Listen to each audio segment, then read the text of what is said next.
Hey everybody, this is Greg-Petix, founder, curator, docent, and gift shop employee of the Petixonian Institute of Comic Book Studies.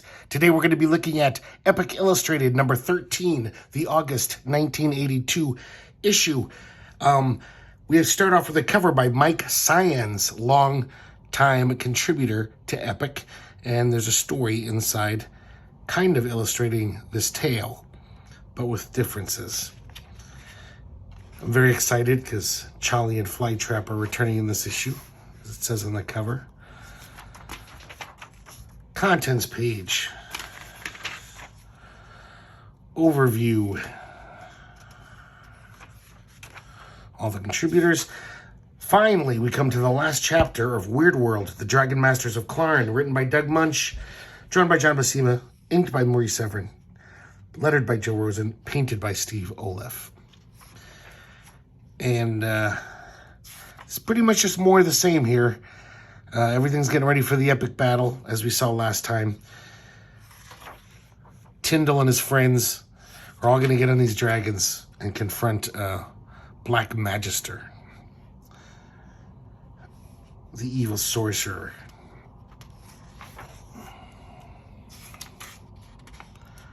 I think the colors are a little better in this one. They got their printing issues under control. Looks a little nicer color-wise. Art is still pretty bleh.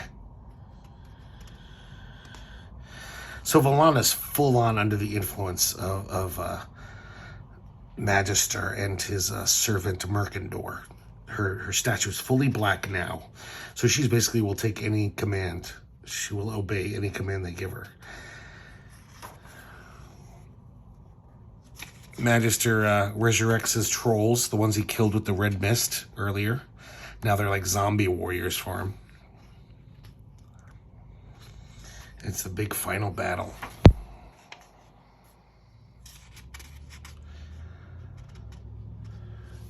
And the dragons are kicking ass, killing lots of trolls. But Wolfbuck is having a really hard time fighting Magister. Who's we find out his real name is Night Gaunt. He's actually one of the dark gods, masquerading as a human sorcerer. So finally the time comes, and Mercandor says, Valana attacked Tyndall. So Tyndall's fighting, and Valana comes down and tries to chop his head off. Tyndall's shocked. So things are not looking good. Wolfbuck is going to be killed by his own sword. He's kind of forcing the sword near his throat. Mudbutt looks like he's got 20 trolls around him. And Valana's betraying them all. You gotta skip ahead.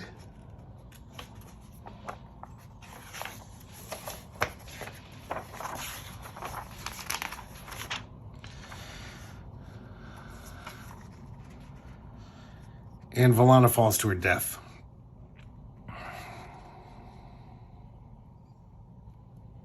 And also the nice sorceress, Liliana, I think her name was. She shows up and she's dead. So Wolfbuck says, you know, both of our loves are dead. But that doesn't mean we have to stop fighting. We can still kill this evil. So their vigor is renewed for the battle. And the tide starts to turn. And finally they break that mirror, that crystal shield that Magister derived a lot of power from. And we see the gods and the light gods get to knock a dark pawn off the board. So things are back in balance. And Night Gaunt takes off. And then, of course, there's a happy ending. Through some witchy magics, Valana is resurrected, and Liliana, whatever the hell her name is, because love conquers all. And that's the end. There'll be more adventures of them somewhere, I'm sure. Just hope they're not in Epic Illustrated. This is a really interesting story. It's like one of those visual poems that Epic has every now and then. It's written by Margaret Gallagher. She wrote and drew that story Sartre in number 5, the weird black and white comic that was kind of like a poem. And it's drawn by James Romberger. This is like one of the earliest things I think James Romberger did. Really nice art. And it seems to be some future where global warming has occurred. And people are just fetishizing ice trays. And it's kind of this punk rock city. And these punks and their girlfriends go to this secret place. It looks like a crack house or something. All the windows are boarded up. And there's some, like, I don't know, magical refrigerated crystal. So it doesn't really make much sense, but kind of interesting. Has some nice language. So here we go. Cholly and Flytrap are back at an extra long adventure. This one's really interesting. Very similar to the other ones. Has this zany underground Warner Brothers cartoon flavor to it, even though it's incredibly violent and like beautifully painted, as you can see. But this one has this like, I don't know, some like a heavy undercurrent. And these first 3 panels, the captions are almost like a poem. And it's almost like something Werner Herzog would write. How like he's basically cursing nature, the narrator, and he's praying that to extinguish the creeping cancerous lushness of fresh flowers and warm sunshine. Whoever this is, they want a perfect world of just nothing, no life. So we see Cholly and Flytrap. They're kind of pinned down. There's enemy soldiers in a pillbox, and they can't get him out. So Cholly decides to trick him. He lights a joint, hands it to Flytrap. Flytrap puffs on it. And Cholly calls over and says, hey, if you come out and surrender, we'll give you some of this nice weed. And he can smell it. So he comes out. He says, where's my reefer? And of course, Cholly's a bastard. Just shoots him dead. Nice iconic picture of Cholly.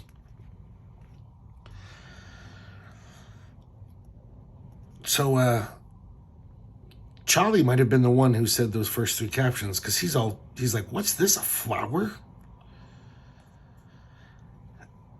And now we see this, the enemy soldiers, they're protecting this giant fertilizer. It's basically this huge fat being, and they just feed him constantly, almost like a railroad engine's its furnace. And then it just poops out all this fertilizer. And in its stead, it leaves a path of grass and moss and flowers, fertile land, basically. The rest of the planet is just desert and arid and barren. So they're kind of the good guys. They're trying to make this planet live again. But Cholly just doesn't like this. He's a part of the anti-life equation. So it's well guarded. They've got like balloons. They've got an air force. And Cholly makes short work of everyone who comes after him. These guys at the balloon, he throws these these throwing stars, cuts the ropes, so as they fall from the sky, he's not content to just let them splat on the ground. He bazookas them for target practice. Once again, Cholly lies to this guy, says, if you can climb up the rope in 3 seconds, I'll let you live. He doesn't even wait till 3, and he bazookas him out of the sky. So now these guys are starting to realize that something's up. They're like, hey, Unit 2's not calling back.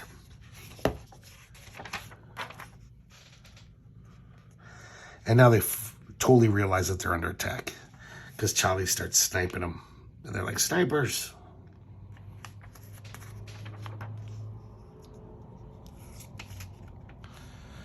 Cholly's very good at his job. He's very good at killing. He's just mowing these guys down. He mows down the 2 aircraft they have. So now the infantry comes out, tries to kill him.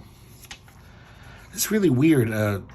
They're not near the ocean, but this, I don't know, hill looks just like what's his name? Hirohige, the old Japanese wood block artist. But it's not a wave, it's just a mountain that looks like it, or a hill, a hillock.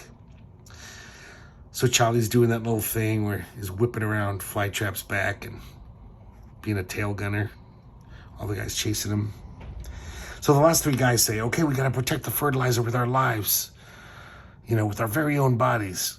And they all say, right, yep. And then as soon as he starts firing, they duck. And until he kills the fertilizer.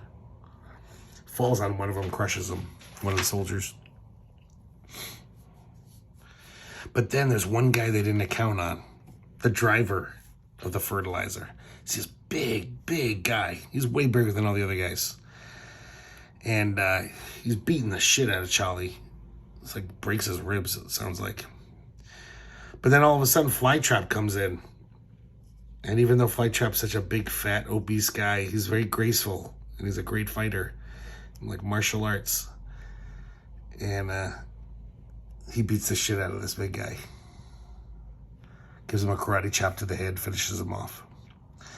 Cholly can barely breathe. He's so messed up. And while he's sitting there all wounded, the fertilizer, who hasn't quite died yet, he's staring at him. He's like, quit staring at me. Why are you staring at me? And very sadly, the fertilizer says, I see you, a portrait of loneliness, of anguish, of death. We were the creators. You only destroy. Your life has no purpose. You move, breathe, but there's no life. You are not a man. And I bet you got a tiny wee-wee. And then Cholly, he's been telling them to shut up the whole time. Can't take it anymore. And he just guns him down. Finishes him off. And then it ends with just this kind of nice poetry.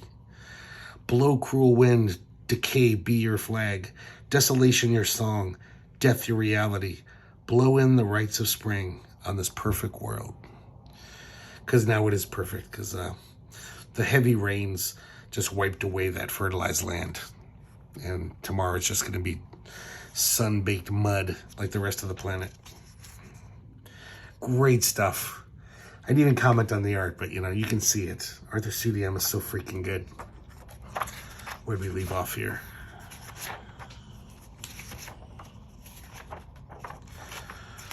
Okay, we have an article about the recently coming out, at the time, the Blade Runner comic book adaptation that Marvel Comics put out.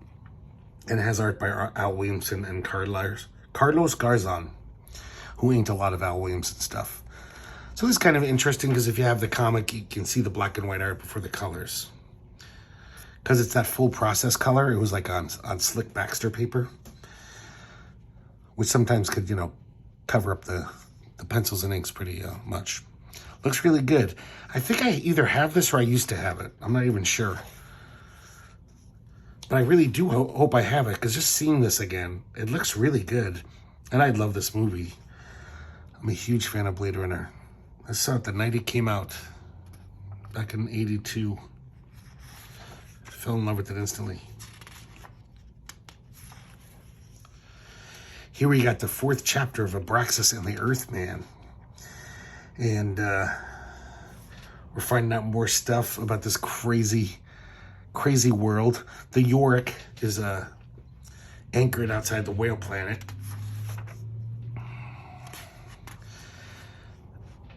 Captain Rotwang sees one of his predecessors, another captain who went up against Abraxas, the mutant whale.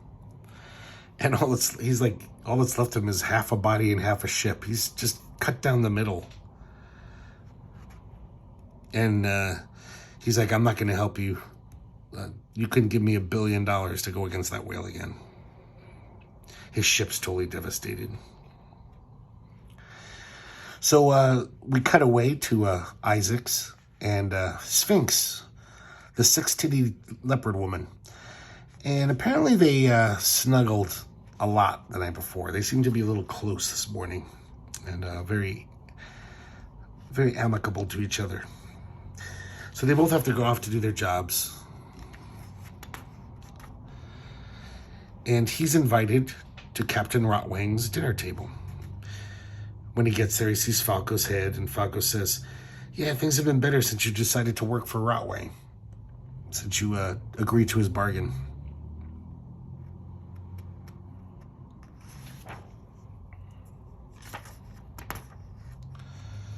So he eats this drugged food. Well, it's not drugged, but the whale meat, the certain part of the whale that they're eating, has this drug-like soporific effect, and it triggers his new brain, where both of the halves of his brains are fused.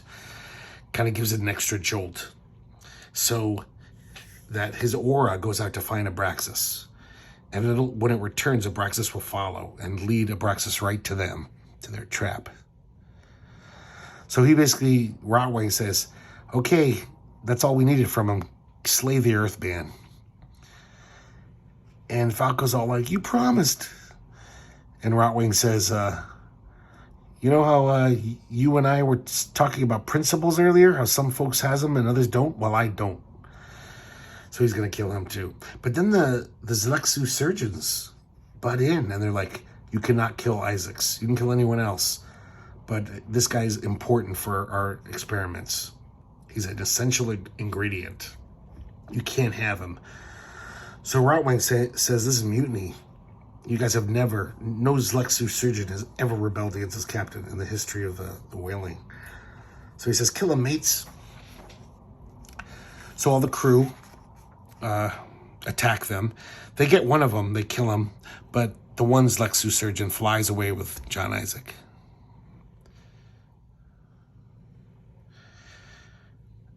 And the dying Zlexu that they've killed, he psychically puts a vision in his head. And it's of the Zlexu in front of a giant chessboard. And everyone's just a piece there. Captain Rotwang, Abraxas, the Yorick, John Isaacs. And this kind of like devastates him. You know, it's like, is that all I am? You know, I thought I had my own agency and, you know, destiny. I'm just a piece on a chessboard for these surgeons. And then right then, as he's having this existential crisis, Abraxas shows up. That's one ugly whale. Really nice airbrush, crazy colors here from Veitch. I didn't mention this panel. Love that panel. Amazing stuff. Love the purples there. So it continues next issue. I can't wait. Here we have a 2-pager from Carl Potts. He did that goofy story in the first issue. This is equally goofy. Excuse me. But it's the art is better, at least. His art's kind of, you know, it's appealing. It's not great, but it's not as bad as that first one. Basically, these like butterfly creatures. This frog's trying to get them with their tongue. And then there's this big fat one. And he catches her, but she's too fat to land. And he's lifted up into the sky. And he says, damn. Very stupid. We have a little article about illustrated books. Current illustrated books that had come out in that year. Got Corbin's Ralph. Some nice artwork here. None of these guys are comic artists except for Corbin, so I'm not going to comment on them. This looks terrible, though. I don't know. That looks like something like a 10th grader in high school would do in art class. So now we have another Pepe Moreno story, Survival. And we see these two astronauts getting back from deep space to Earth. They were in deep sleep, you know, the hibernation, because it's a long journey. He goes over to the bunk of the other guy, and his life support system malfunctioned. So he comes back a skeleton. He's dead.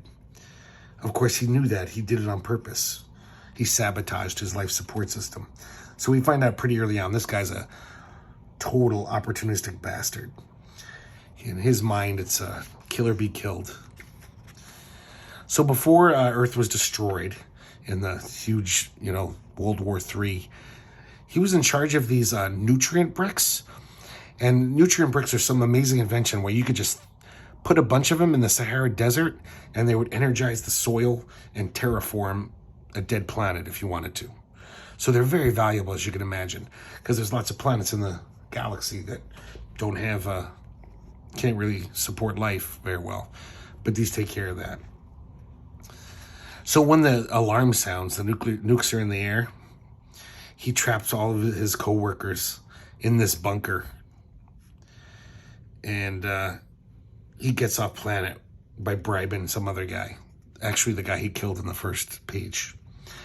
He bribes him with some nutrient bricks and says, get me off planet before the Earth is destroyed.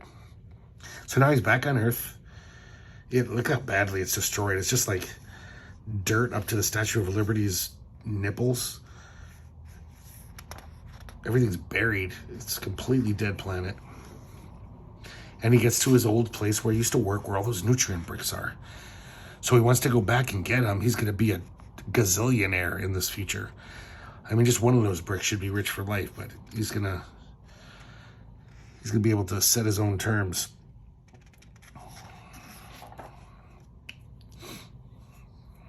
And he finds them. He was really worried that they might have spoiled, like the vault they were in might have, had a crack in it. But then all of a sudden he hears a voice.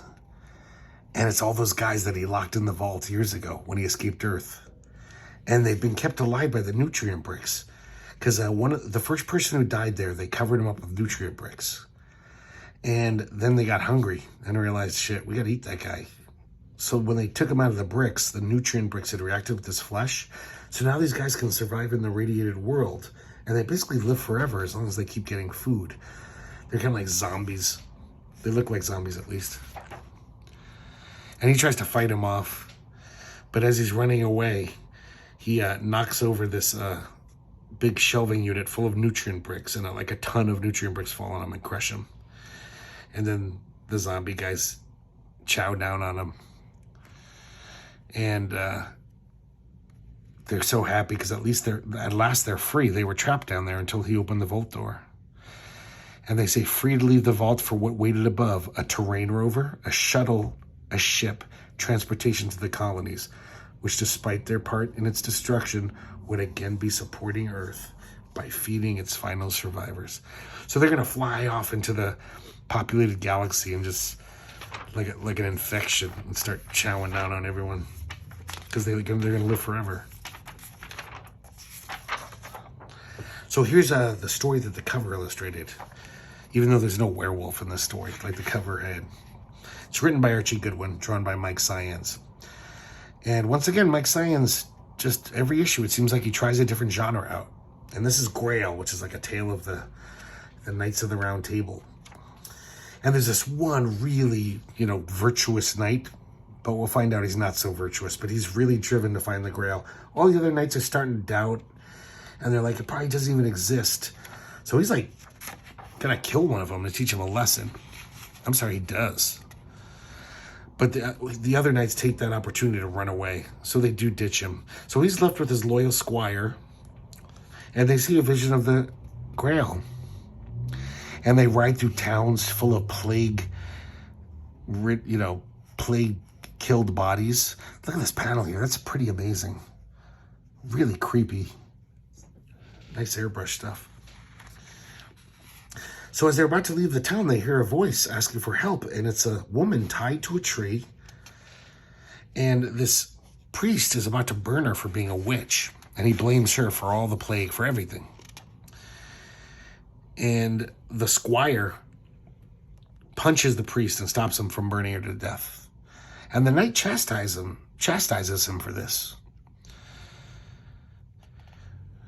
And he's been so loyal that the knight gives in. He says, fine, she can come with us. Because she says, look, he's got the plague.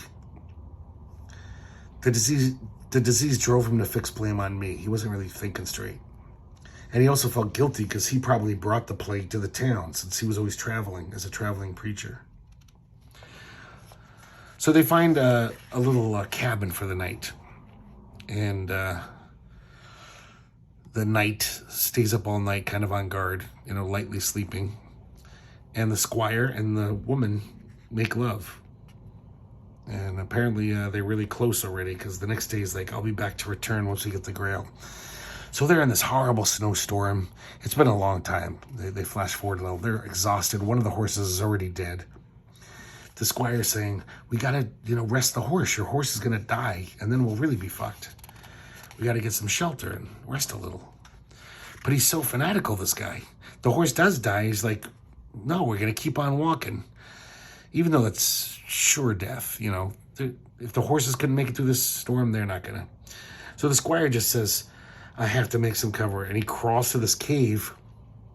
And what a coincidence. Gets in the cave and the Holy Grail's there. He's like, Sir Tristram, I found it. So Sir Tristram, the knight, hears him and runs in the cave. And all he can think about doing is as soon as he gets up to the squire, he tries to kill him. Because he says, not you, it's mine. I'm the one who stayed with the quest, who never swerved, who always sacrificed. I'm the only one who deserves it, and the only one who will claim it.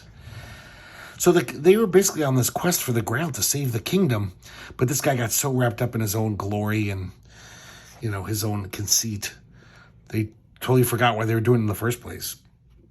So as he tries to grab the Grail, he totally starts to melt, like the guys in Raiders of the Lost Ark, the Nazis at the end. Pretty gruesome. And then the woman appears, who was going to be burned at the stake. Turns out she really was a sorceress or a witch, whatever you want to call her. But she's a good witch. She never used her powers to harm anyone. And she said that she put that illusion of the Grail in the forest so that they'd find her and rescue her. And then, and she did, you know, melted the knight to protect him because she loves him now. So she wanted to save him. So now it's a happy ending. They're in their nice shelter. We have each other in a safe shelter. Pretty good. Really nice art. Feedback, letters, pages. I think that's it for this issue. Another fine issue. And I'm really excited because there'll be no more Weirdworld next issue. I hope they don't get a shittier series. But yeah, that's it. Epic number 13, August 1982. I hope you liked it. And we'll be looking at some more Epic Illustrateds very soon. So thanks for watching the Petixonian Institute of Comic Book Studies. And I'll see you next time.